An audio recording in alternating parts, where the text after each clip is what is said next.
கடவுளுடைய அரசாங்கம் பூமியை எப்போது ஆட்சி செய்யும்? இயேசுவை உண்மையாக பின்பற்றியவர்களில் சிலர், கடவுளுடைய அரசாங்கம் இந்த பூமியை எப்போது ஆட்சி செய்ய ஆரம்பிக்கும் என்று தெரிந்து கொள்ள ஆசைப்பட்டார்கள்.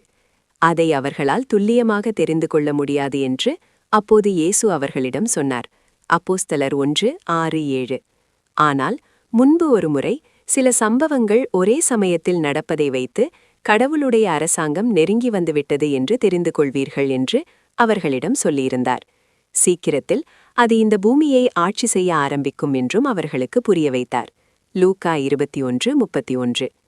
என்னென்ன சம்பவங்கள் நடக்கும் என்று இயேசு சொன்னார்? ஜனத்துக்கு எதிராக ஜனமும் நாட்டுக்கு எதிராக நாடும் சண்டை போடும். பெரிய நிலநடுக்கங்கள் ஏற்படும்.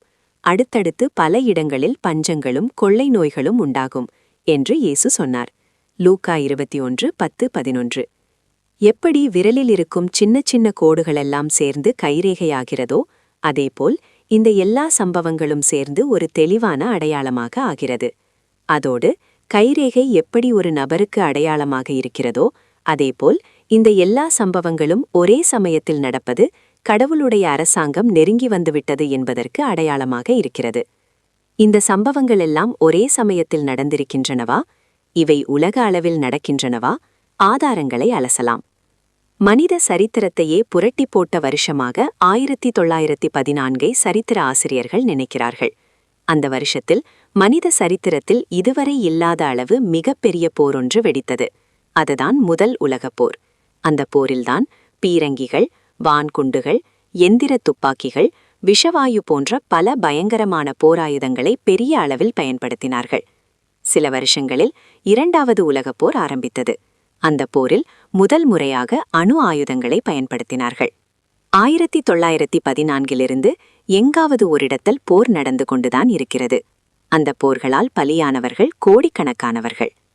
நிலநடுக்கங்கள். வருஷத்துக்கு சுமார் 100 நிலநடுக்கங்கள் பெரிய பாதிப்புகளை ஏற்படுத்துவதாக பிரிட்டானிக்கா அகடமிக்கா சொல்கிறது.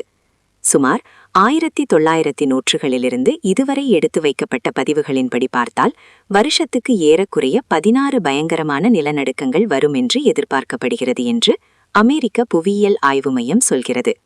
இன்றைக்கு நிலநடுக்கங்களை சுலபமாக கண்டுபிடிக்க முடிவதாய்தான் அதன் எண்ணிக்கை அதிகமாக இருப்பது போல் நமக்கு தோன்றுகிறது என்று சிலர் சொல்லலாம்.